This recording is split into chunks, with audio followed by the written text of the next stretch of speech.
Hello everyone, I hope you are doing well. Today we'll speak about how to fix or how to solve the problem of tapping up your good settings. Sorry, here. In this page we go to settings. Then we click on apps, default apps, app settings. On above you search about tapping up as you see and we click. Here we click on first stop and we click OK. Then we'll enter to the window of storage. Here you will click on clear cache.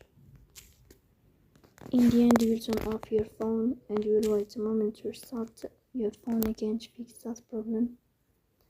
So that's all. Don't forget to support us by like and subscribe.